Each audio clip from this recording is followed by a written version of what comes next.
चलो तो बच्चों, आज हम क्या करने वाले हैं, तो लास्ट लेक्चर में हमने देखा था वेस्टर्न ब्रिज, उसी का एक सम है वो देखने वाले। एग्जाम्पल नंबर, वेस्टर्न ब्रिज तो सबको याद होगा, क्या करने के लिए बनाया था।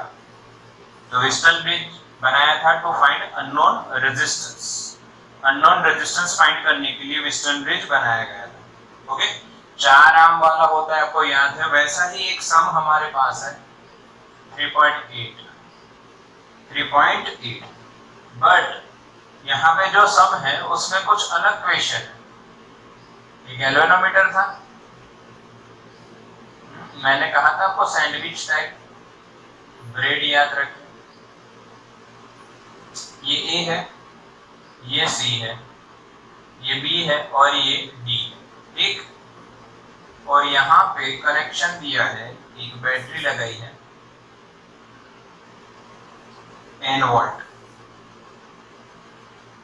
वोल्ट की बैटरी लगाई गई है, एप्सिलॉन जिसका दिया हुआ है। ओके, आई करंट जाता है, आई आता है, ऐसा भी बताया। ए बी आर्म में जो रेजिस्टेंस है वो 100 ओम है, बी सी में जो है वो 10 ओम है, सी डी में जो है वो 60 ओम है, और डी ए में जो है वो भी 5 ओम है। ये 5 ओम है और यहाँ पे 60 ओम है। क्वेश्चन पढ़ रहा हूं मैं, ठीक है।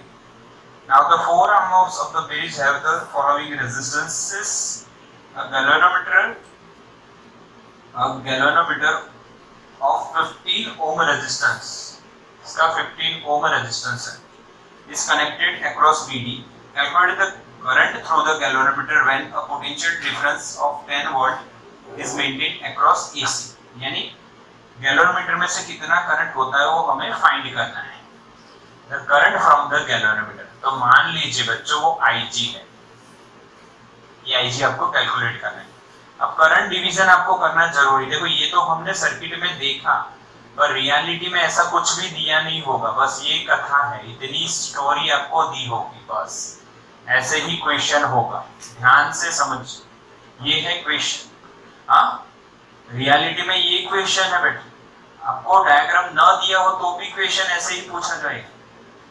अब गैल्वेनोमीटर में से करंट फाइंड करने के लिए आपको क्या करना है, फिर करंट का डिवीजन करना पड़ेगा।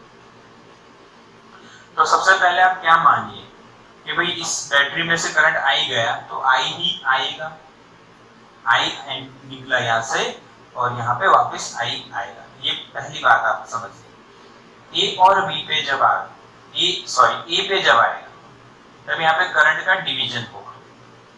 मान लीजिए इसमें से करंट I1 गया तो इसमें से कितना जाएगा, I2।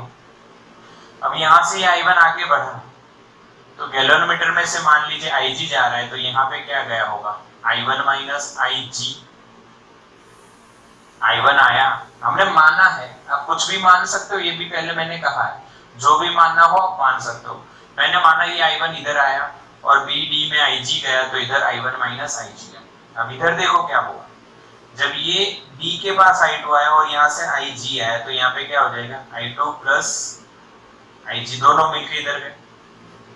C पे क्या आया, I1 माइनस IG आया, इधर से कितना आया, I2 प्लस IG आया, दोनों ऐड हो जाएंगे तो IG कट हो गया तो I1 प्लस I2 मिलेगा इधर।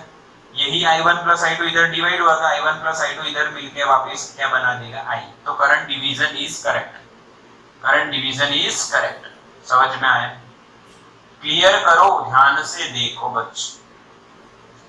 अब आपको करंट फ्रॉम क्या फाइंड करना है, करंट फ्रॉम आपको गैल्वेनोमीटर IG फाइंड करना है।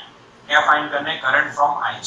तो क्या करोगे बच्चों, क्या करोगे सोचो, लूप लो, एक ये ले लो, एक ये ले लो। हाँ, फिर क्या करो, अगर सॉल्व होता है ठीक है, नहीं होता है तीसरी लूप सोचना। चलो तो पहली लूप लेते थे, एकदम तरीके से सॉल्व करना। लूप 1 BDAB, आप ऐसे भी ले सकते हो BADB, कुछ भी ले सकते हो। मैंने लिया BD। अच्छा, इसका रेजिस्टेंस कितना है 15, उसमें से करंट कितना जा रहा है IG, IG × 15 हो गया। BD की बात कर रहे हैं और माइनस माइनस, क्योंकि हमारी डायरेक्शन करंट की डायरेक्शन सेम है। फिर डी से ए डायरेक्शन उल्टी है तो प्लस I2 इंटू 60, और फिर ए से बी हमारी डायरेक्शन करंट की डायरेक्शन सेम है तो I1 इंटू 100। नो बैटरी, तो कोई बैटरी है ही नहीं बीच में इस लूप में, तो इजिकल टू 0 हो गया। अब इसको सॉल्व करो तो आपको दिख क्या रहा है कि माइनस I1 इंटू 100 यानी माइनस 100 I1 हो गया, प्लस 60 I2 हो गया, और माइनस 15 IG हो गया इजिकल टू 0। मैंने ये सेट कर दिया I1 पहले, I2 पहले, फिर लास्ट में। अब देखो सब में 5 से कुछ हो सकता है, 5 से आके ना 5 से देखो तो यहाँ पे क्या आएगा 25 जा 100 डिवाइड कर दो, यहाँ पे 12 5 जा 16, यहाँ पे 5 3 जा 50 इक्वल टू 0। मैंने 5 से डिवाइड कर दिया बच्चे, आके ना सिंपल इक्वेशन बन जाएगा when we divide this equation by 5। Clear? अच्छा, अब लूप 1 से कुछ नहीं हुआ, देखो IG ढूंढना है पर ऑलरेडी 2 अननोन है, तो we have to take another loop, loop 2 B D C B, ये वाला हाफ हाफ दोनों ले लिए हमने, B D C B।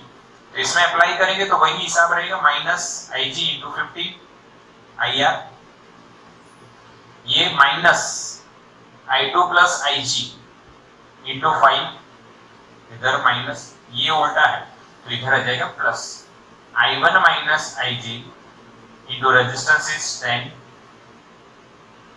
Equals to 0, तो 0 में कोई बैटरी नहीं। बच्चों अब इसमें सॉल्व कीजिए, आप यही I1 I2 and IG setup कीजिए। तो I1 ढूंढिए कहाँ है, ये रहा 10, यहाँ पे आएगा पर 10 I1, ठीक। फिर क्या ढूंढिए I2, तो I2 ये रहा, I2 कितना है 5 पर माइनस 5 I2। अब IG रहा, IG 15 है माइनस में, IG माइनस में 5 है और IG माइनस में 10 है, ओ 3 है, 15 और 5 क्या हो गया, क्यों देखो माइनस IG इंटू 15, तो माइनस 15 IG माइनस 5 IG यानी माइनस 20 और minus 10 minus 30 IG equals to क्या हो गया बच्चों 0 हो गया। क्या हो गया बच्चों 0। ये इक्वेशन नंबर हमारा 2 हो गया। अब देखो इन दोनों इक्वेशन से अगर आप सॉल्व करो तो भी आप I1 को मार सकते हो, किसको मार सकते हो I1 को मार सकते हो, देखो तो मार दो पहले या तीसरी लूप ले लो, पर पहले हम इक्वेशन 2 को ये खत्म कर देते, छोटा इक्वेशन बना, इक्वेशन 2 को हम मल्टीप्लाई करेंगे कितने से, तो इसकी इक्वल हो जाएगा 2 से, और उसको ऐड करेंगे किसने इक्वेशन नंबर 1। समझो इक्वेशन 2 को आपने 2 से मल्टीप्लाई किया, इक्वेशन 2 को आपने 2 से मल्टीप्लाई किया तो ये 20 और ये माइनस 20 तो कट होना इजी हो जाएगा एकदम, यानी एलिमिनेशन मेथड कर रहा हूं, एलिमिनेट कर रहा हूं। तो मैंने इक्वेशन 1 लिखना है या 2 लिखना है आपकी इच्छा है, पहले 20 I1 minus 10 I2 minus 60 IG is equals to 0। इसको मैंने 2 से मल्टीप्लाई किया। अब इक्वेशन 1 तो minus 20 I1 plus 12 I2 minus 3 IG is equal to 0। समझ में आया बच्चों? तो ये हो गया आपका कट, ये हो गया कट। यहाँ पे क्या बचेगा 2I2 minus 63 IG is equals to 0। एक इक्वेशन और आ गया, इक्वेशन 2। समझ में आया? क्लियर करो पहले।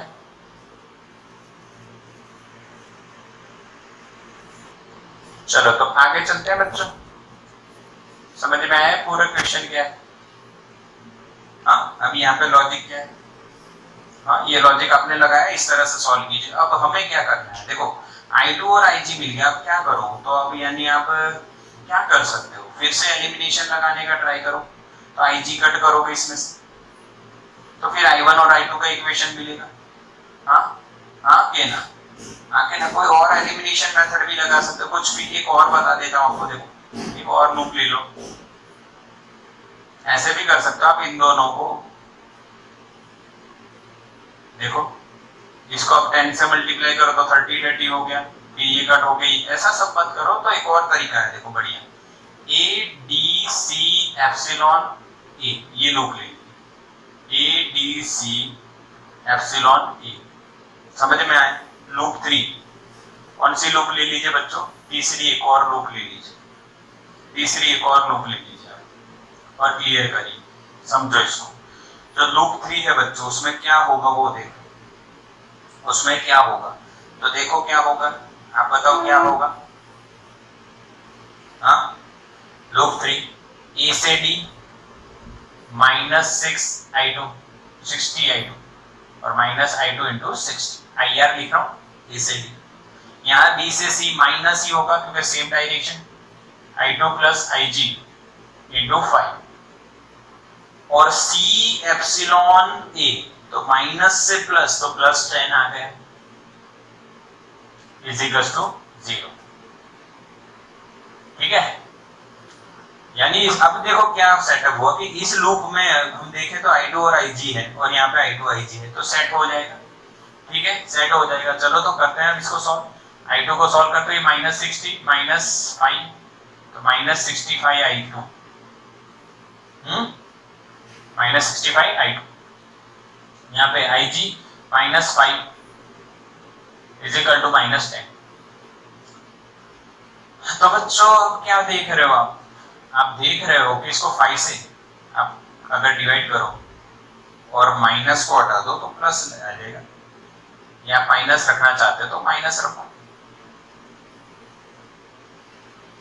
ये इक्वेशन नंबर 3 या 4 समझ में आया, समझ में आया कि नहीं है, क्लियर, सही है ना। देखो ये 60 का, ये 5, ओके।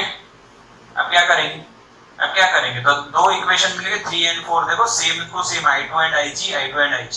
अब IG फाइंड करना है तो दोनों को एलसीएम लेना चाहिए पहले आपको, i2 को दूर करना है तो एलसीएम लो, तो सेम तो कुछ है नहीं, तो डायरेक्ट ही मल्टीप्लाई कर दो, इसको मल्टीप्लाई बाय 2 करो, 13 2 6, इसको 13 से करो, 13 2 जा 26, 26 26 हो जाएगा सेट।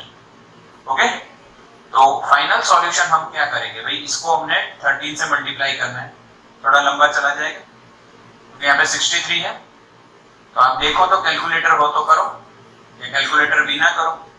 13 इंटू 2 26 i2 माइनस यहाँ पे IG 63 into 13 is equal to 0। हाँ, कितना आएगा 13 इंटू 63, कैलकुलेटर है तो कर लो सॉल्व। ओके, फिर इसकी बात करते हैं, इसका -26 i2, इसका -2 IG और is equal to -4।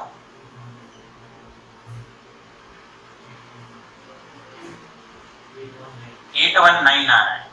Okay, 819 13 into 63 करके देख लेना, 819। ओके, अब ये कट हो गया, तो यहाँ पे क्या बचेगा, 8 IG है तो 819 और 2 है, दोनों माइनस है तो ऐड हो जाएगा, 821 दो ऐड हो जाएंगे, इजिकल्स टू -4, 0 प्लस -4। तो यहाँ पे आपका IG क्या मिलेगा, 4/821 एम्पियर। करो तो 4/821 0.0048 एम्पियर, यानी 4.8 मिली एम्पियर के आसपास आएगा। हाँ, 4.8 मिली एम्पियर के आसपास आपका आंसर आएगा। बोलो समझ में आया,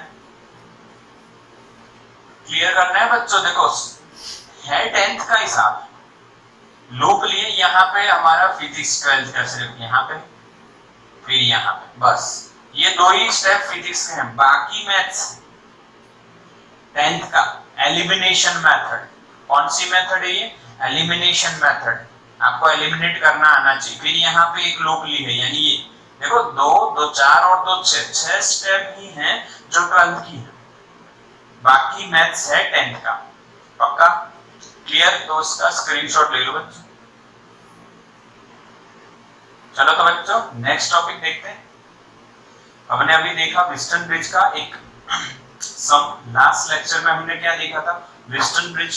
अच्छा, आज हम देख रहे हैं नेक्स्ट जो हमारा आज का टॉपिक है, बिटर ब्रिज।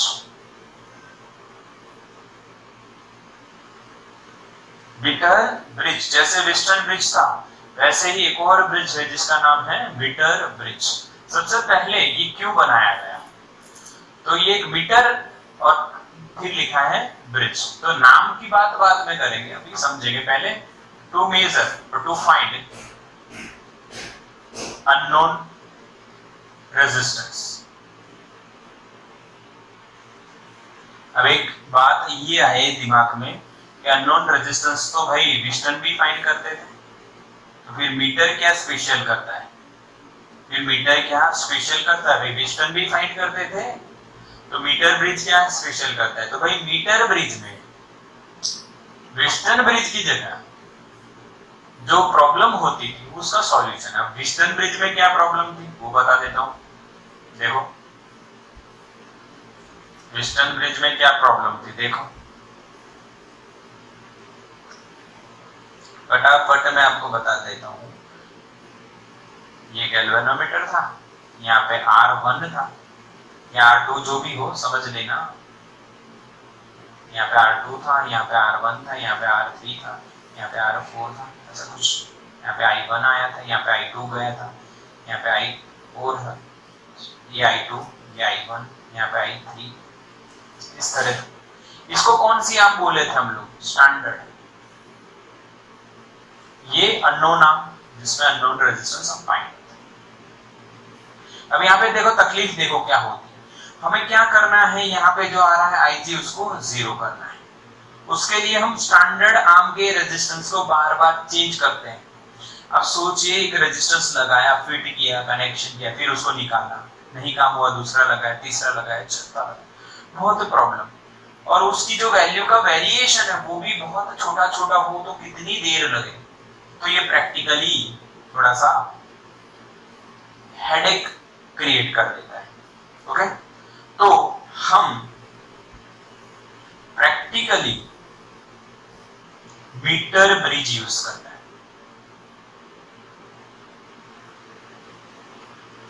मीटर ब्रिज जो है हम यहां पे पढ़ेंगे, is used to measure unknown resistance. समझ में आया? Practically, Western bridge is not used to measure unknown resistance because there is a problem for this standard arm. हमें बार बार कितनी वैल्यू चेंज करेंगे तब जाके कोई एक वैल्यू मिलेगी जिससे IG 0 होगा। उसमें टाइम कंज्यूमिंग होगा, बहुत ज्यादा टाइम कंज्यूमिंग मेथड है बच्चों। तो मीटर ब्रिज एक दूसरा इसका अल्टरनेटिव बनाएगा जो अननोन रेजिस्टेंस ही फाइंड करेगा। अच्छा, तो पहला क्वेश्चन ये आता है कि मीटर ब्रिज नाम क्यों दिया है? तो बच्चों मीटर ब्रिज में जो वायर यूज होता है वो 1 मीटर लंबा होता है, इसलिए उसका नाम क्या है? Metre bridge. कितने मीटर लंबा होता है बच्चों? 1 मीटर लंबा होता है। तो देखिए उसका कंस्ट्रक्शन देखते हैं, ये डायग्राम आप बोल सकते हो। कंस्ट्रक्शन कैसे किया गया ये पूरा आपको एनसीईआरटी में समझाया गया है, उसी तरह से आपको भी समझना है। तो सबसे पहले आप देखिए यहाँ पे मेटल की कुछ स्ट्रिप्स ली जाती है, मेटल की स्ट्रिप्स ली जाती है इस तरह से। आप लैब में जाओगे तो एक लकड़ी की बड़ी सी एक ऐसे फ्रेम होगी, उस पे ये पूरा सेटअप किया हुआ। ये मेटल की स्ट्रिप्स है बच्चों। यहाँ पे एक कनेक्शन, यहाँ पे एक कनेक्शन, यहाँ पे 3 कनेक्शन है और यहाँ पे 2 कनेक्शन। इस तरह से मेटल के ही कांटेक्ट बनाए गए और यहाँ से कनेक्शन निकाले गए। ओके, इसको नाम दे दीजिए A, इसको नाम दे दीजिए C और यहाँ पे रख दिया B। ये मेटल की स्ट्रिप्स है बच्चों। ये एक लकड़ी का पूरा ऐसा एक फ्रेम होगा, उस पर सारी अरेंज की गई होगी। क्लियर? ओके, अब A और C है बच्चों। A C के बीच में ये जो लगाया गया है बच्चों, ये है रेजिस्टिव वायर।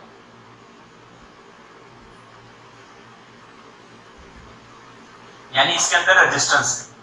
रेजिस्टिव वायर का मतलब क्या होता है, इसके अंदर क्या है, रेजिस्टेंस है। अच्छा, वो रेजिस्टेंस कितना है, ध्यान से देखिए, रेजिस्टेंस पर यूनिट लेंथ इसका जो है वो आर है, RCM है, RCM इसका यूनिट क्या हो जाएगा, ओम पर मीटर। ध्यान से समझना, एक बात समझिए, ये कौन सा वायर है पहले ये बताइए, रेजिस्टिव वायर। इसका मतलब क्या, जिसमें रेजिस्टेंस हो, उसमें रेजिस्टेंस कितना है ये पता नहीं है, टोटल कुछ होगा, पर उसकी यूनिट लेंथ में, पर यूनिट लेंथ कितना रेजिस्टेंस है, RCM। RCM is the resistance per unit length. Okay, पक्का।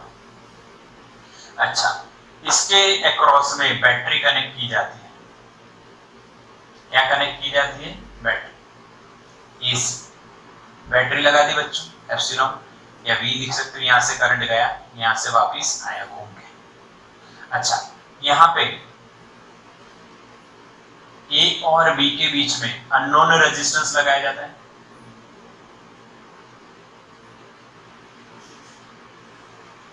ओके, और यहां पे B और C के बीच में स्टैंडर्ड आर्म लगाई जाए,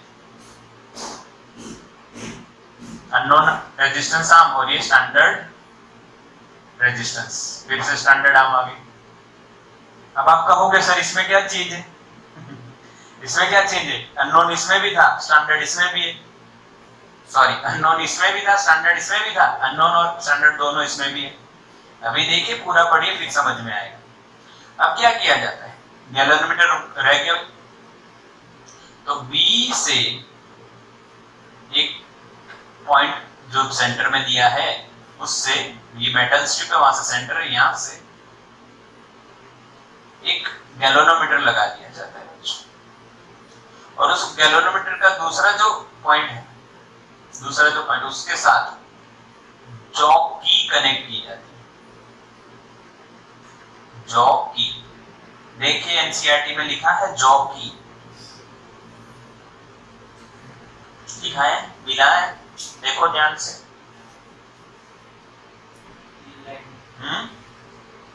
जॉक की, कौन से की कनेक्ट की जाती, जॉक की, समझ में आया, जॉकी लिखा हुआ एनसीईआरटी में, चेक करो। अच्छा, ये जॉकी क्या है, इसकी इंफॉर्मेशन देते हैं भाई, जॉकी किस तरह से होती है, ये देखिए, जॉकी एक मेटल की ही एक बनी हुई पेन टाइप होती है, और नीचे यहाँ पे उसके जो नाइफ होता है, नाइफ जैसा एज होता है, बिल्कुल। अब आप सोचोगे यहाँ पे वायर होता है, आप सोचोगे नाइफ जैसा एज क्यों, क्योंकि वो नाइफ जैसा एज इस AC वायर पे ड्रैग किया जाता है। क्या किया जाता है, ड्रैग किया जाता है, आके ना, समझ में आ रहा है, इस AC वायर पे ड्रैग किया जाता है, और ड्रैग करने पे जब नाइफ जैसी एज होगी तो कनेक्शन एकदम जबरदस्त होगा, बढ़िया कनेक्शन होगा, ओके, और रिजल्ट बढ़िया आएगा। इसीलिए जॉक की बनाई गई है, जो इस तरह से मेटल की होती है, ऊपर नीचे नाइफ जैसा एज होता है, नाइफ जैसा एज होता है, जिससे कनेक्शन बढ़िया होता है, ओके, वो इस पर ड्रैग की जाती है। ठीक है, समझ में आया कंस्ट्रक्शन। 3 मेटल की स्ट्रिप है, ये मेटल स्ट्रिप्स, यहाँ मिड पॉइंट पे गैल्वेनोमीटर लगा दिया, इधर अननोन और इधर स्टैंडर्ड है। अब इसमें देखो, कंस्ट्रक्शन तो वैसा ही हुआ, इसमें तो प्रॉब्लम थी, वो इसमें आपने फिर लेके आ गए, बट इसमें वो प्रॉब्लम का सॉल्यूशन ये है कि स्टैंडर्ड आपको छेड़ना नहीं है, बार बार चेंज नहीं करना है, इसमें बार बार चेंज करना है, इसमें कोई चेंज करना नहीं, एक बार लगा दी, ठीक है, वो आपने लगाया, फिर उसको चेंज नहीं करना। तो चेंज क्या करेंगे, अब जैसे ही आपने बैटरी लगाई तो गैल्वेनोमीटर में से करंट जा रहा है, ब्रिज बैलेंस नहीं है। अब इसको आप देखो इनडायरेक्टली, तो ये विस्टन जैसा, ये देखो यहाँ पे R है, यहाँ पे S है, यहाँ पे AB हो गया, और यहाँ पे BC है। अब इसका रेजिस्टेंस भी कुछ होगा, मान लीजिए R1 है या कुछ भी, और इसका R रेजिस्टेंस होगा, कुछ ना कुछ रेजिस्टेंस हो गया, ये रेजिस्टेंस होगा, ये रेजिस्टेंस, समझ में आया, सेम है, ये सेम कंस्ट्रक्शन, बट यहाँ पे सॉल्यूशन क्या कर दिया है, सॉल्यूशन ये कर दिया है बच्चों, जॉकी लगा दिया है। आप समझते हैं बच्चों इसका काम, कंस्ट्रक्शन समझ लिया, आप वर्किंग समझते हैं, देखो अब क्या करना है आपको, ये कंस्ट्रक्शन पूरा कर देना, यहाँ पे अननोन लगाना है, यहाँ पे स्टैंडर्ड लगाना है और यहाँ पे जॉकी लगा देनी गैल्वेनोमीटर के साथ। अब क्या करो, जैसे आप स्विच ऑन करोगे बैटरी में से करंट गया, गैल्वेनोमीटर डिफ्लेक्ट होगा।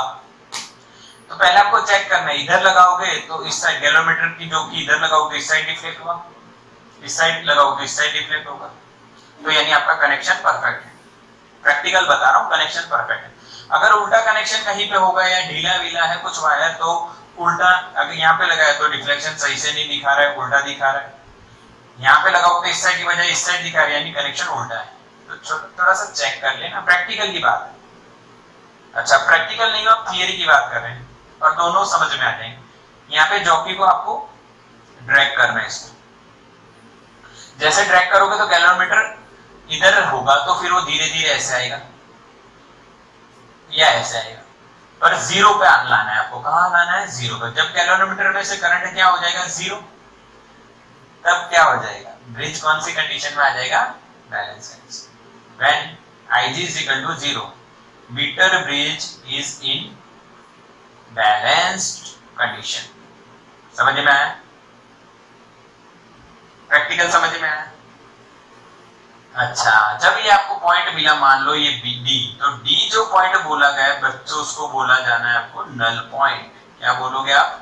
नल पॉइंट। जिसमें से करंट जिस पॉइंट पे आने से, जॉकी को जिस पॉइंट पे से लाए आप, उस पे लाने के बाद करंट फ्रॉम द गैल्वेनोमीटर क्या हो गया? जीरो। तो डी पॉइंट को कौन सा बोला जाएगा? Null point. Zero current from the galvanometer. अब क्या हुआ, तो मान लीजिए ये लेंथ आपको L1 मिली और ये लेंथ आपको L2 मिली, L1 और L2। अच्छा, तो रेजिस्टेंस ऑफ AD आर्म, ये जो AD आर्म है उसके रेजिस्टेंस कितना होगा? RCM into L1। अरे समझ में आया कि नहीं आया? क्यों? इस वायर का resistance per unit length RCM है, तो उसको L1 से मल्टीप्लाई करोगे तो L1 का रेजिस्टेंस मिलेगा। सिमिलरली जो दूसरी आर्म है CD, उसका रेजिस्टेंस देखो RCM into L2। अरे समझ में आया? इसकी लेंथ कितनी है बच्चों? L2। तो RCM is the resistance per unit length, यानी रेजिस्टेंस पर यूनिट लेंथ ओम अपॉन मीटर इनटू मीटर करोगे, लेंथ करोगे तो मीटर मीटर कट, आपको रेजिस्टेंस मिलेगा। इसको आप क्या ऐसे लिख सकते हो? 100 माइनस L1 सेंटीमीटर में। आके ना, हाँ, यहाँ पे अगर सेंटीमीटर की बात करो तो ओम अपॉन सेंटीमीटर, तो सेंटीमीटर ही रहेगा। ये भी सेंटीमीटर में, ये भी सेंटीमीटर, तो 100 सेंटीमीटर माइनस L1 यानी L2 मिल गया। पूरा 100 1 मीटर यानी मीटर ब्रिज। इसको L1 सेंटीमीटर बोला तो ये L2 सेंटीमीटर हुआ। तो L2 centimetre is equal to क्या होगा? 100 सेंटीमीटर माइनस L1 करो तो L2 मिल गया। समझ में आया? अब ब्रिज बैलेंस कंडीशन में, इन बैलेंस कंडीशन आप व्हिस्टन ब्रिज जैसा ही बता दीजिए, याद करो R अपॉन रही, इसका रेजिस्टेंस अपॉन इसका, इसका अपॉन इसका, दोनों सेम होगा। हाँ के ना? R by L1 RCM into L1 is equal to S by RCM into X। समझ में आया? R बाय S हमारा क्या आएगा बच्चों? L1 bye L2। RCM RCM cut हो गया, सेंटीमीटर सेंटीमीटर कट हो गया, यानी कन्वर्ट करने की जरूरत नहीं है। तो R by R is equal to क्या आ जाएगा आपका? L1 bye L2 into S। L1 की वैल्यू तो पता होगी, तो L2 न पता हो तो भी 100 माइनस क्या कर दीजिए? L1 into S। क्या बच्चों समझ में आया? जो अननोन रेजिस्टेंस था वो मिल गया। ये व्हिस्टन ब्रिज का एक अपग्रेडेड वर्जन बोल सकते हो आप। मोबाइल में जैसे एक एंड्रॉइड सिस्टम चलती है उसके बाद दूसरी आ जाती है, तो ये अपडेट हो गया। अब इसमें काम क्या घट गया देखा आपने? जो आपने स्टैंडर्ड आर्म बदल बदल के चेक करते थे, अच्छा अब हुआ, अब हुआ, अब हुआ, नहीं हुआ, वो बदलने की जो प्रॉब्लम थी वो दूर हो गई। अब सिर्फ आपको क्या करना है? ड्रैग करना है जॉकी को, जॉकी ड्रैग करके आपको नल पॉइंट निकालना है, बस खत्म।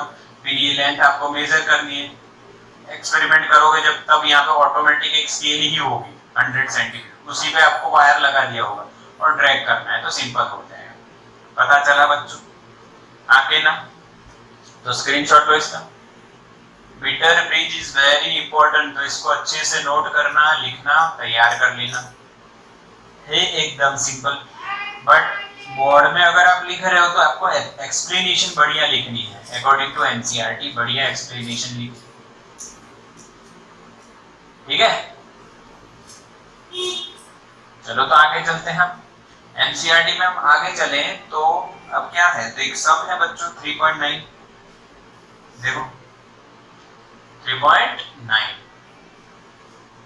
समझते हैं।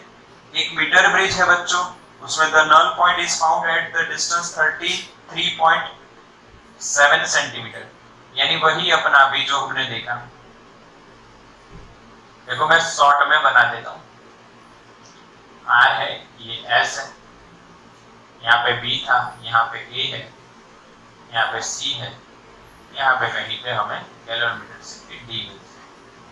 तो जो ए से जो नल पॉइंट मिला, ये नल पॉइंट है, वो हमें दिया है L1 is equals to 33.7 centimeter. If now a resistance of 12 ohm is connected in parallel with S. अच्छा, पहले देखो ऐसे था, क्लियर, तब नल पॉइंट इतना मिला। अब दोबारा जब वो कह रहे हैं कि अब दोबारा जब आप चेक कर रहे हो, तब आपने जो S था उसके साथ पैरेलल में आपने 12 ओम लगा दिया। सिस्टम वही है पूरी, ए है, बी है, सी है। पर अब जब नेक्स्ट आप एक्सपेरिमेंट फिर से कर रहे हो तो गैल्वेनोमीटर का जो नल पॉइंट है वो चेंज हो गया बच्चों। नल पॉइंट जो है अब कितना बताया उन्होंने, 51.9। ये जो L1 अब आपका है, L1 डैश कह दो, 51.9 centimetre. Okay, determine the value of R and S। आपको R और S फाइंड करना है क्वेश्चन में। R कितना और S कितना। क्लियर क्वेश्चन, समझ में आया बच्चों क्या क्वेश्चन है? कि पहले जब आप एक्सपेरिमेंट कर रहे हो तब एक में R लगाया, दूसरे में S, तो आपको नल पॉइंट इतना मिला।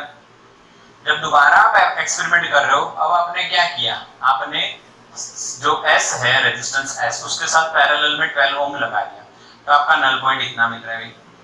अब बताइए तो R और S, इस डेटा पे से R और S की वैल्यू क्या होगी इतने डेटा पे से? तो कैसे सॉल्व करना है, ये तरीका देखिए, बिल्कुल सरल तरीका है। ये L2 हो गया बेटो, हाँ, ये कितना 63.3 हो जाएगा। देखो कैलकुलेट करो, 100 में से 33.7 निकालोगे तो 63.3 हो जाएगा। इधर ये कितना होगा, L2 48.1 हो जाएगा, आके ना, सॉरी यहाँ पे 66 होगा, सॉरी 66.3, और यहाँ पे सही है, हाँ ये सही है ना, ये 66.3 होगा बच्चों, 33.3 और 100 में से निकालोगे तो 66.3 होगा। थोड़ा ध्यान रखना, ठीक है। चलो तो आप इसको सॉल्व कैसे करना है ये देख लीजिए। तो यहाँ पे आप क्या हिसाब लगाओगे भाई, R by S is equals to L1 by L2 बच्चों, 33.7 upon 66.3। इसी तरह से इधर क्या होगा, R by S नहीं, देखो ये रेजिस्टेंस अब S नहीं है भाई, ये क्या होगा S into 12 और 12 into S upon S plus 12, क्योंकि पैरेलल है, यहाँ पे लिखा जाएगा 12 into S upon S plus 12 is equal to क्या होगा बच्चों, यहाँ पे L1 dash upon L2 dash is equal to 51.9 upon 48.1। Clear, okay. अब देखो मैं क्या कर रहा हूं, ध्यान से देखो, यहाँ पे R by S है, इंटू S plus 12 ऊपर चला जाएगा, नीचे आ जाएगा 12, S plus 12 equal, okay, is equal to 51.9 upon 48.1 कितना होता है देखो, 1.07 होता है बच्चों। ठीक है, इतना हो गया। अब आप क्या कर रहे हो, तो r बाई एस की वैल्यू ले लो, ये r बाई एस की वैल्यू ये सॉल्व करो तो 33.7 अपॉन 66.3 0.5, ये बच्चों आते हैं 0.5, आके ना आते बच्चों 0.5। अच्छा 0.5 की जगह आप 1/2 लिख सकते हो, तो यहाँ पे 1/2 आ गया अपना r बाई एस 1/2, ये s plus 12 upon 12 is equal to 1.07। बस बच्चों खत्म हो गया, इसको सॉल्व करना है बस, आपको s मिल जाएगा, यहाँ से आपको क्या मिल जाएगा, s मिल जाएगा। तो देखो s प्लस 12 बराबर क्या हो गया 1.07 इंटू 24, s बराबर कितना होगा, पहले करो 24 इंटू 1.07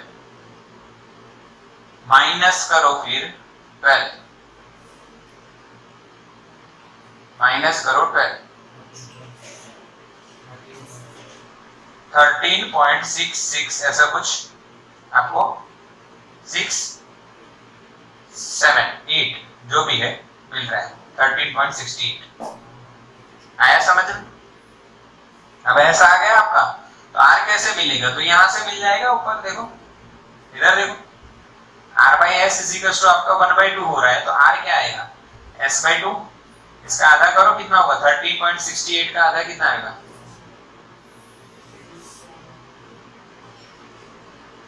करो 6.84 समथिंग, ये आ रहा है, समझ में आया, आंसर आ रहा है, क्लियर, चेक करो, क्लियर है ना, बिल्कुल समझ में आया, सिंपल है, स्क्रीनशॉट लो इसको, देखो फिर से एक बार समझा देता हूं। जो पहला डेटा दिया है उसमें से आपने ये निकाला, जो दूसरा डेटा दिया उसमें यहाँ पे आपको थोड़ा सा पैरेलल कनेक्शन है, इसलिए रेजिस्टेंस ये हो जाएगा, उसको सॉल्व किया तो ये आंसर आपका आता है। बट यहाँ पे मैंने एक तरीका क्या लगाया, r बाई एस है तो यहाँ से r बाई एस को सीधा इधर लिख दो 1/2, फिर आप सॉल्व कर दो, आप जैसे सॉल्व करो आपको आंसर तो मिलना ही मिलना है, ठीक है, स्क्रीनशॉट लो बच्चों इसमें।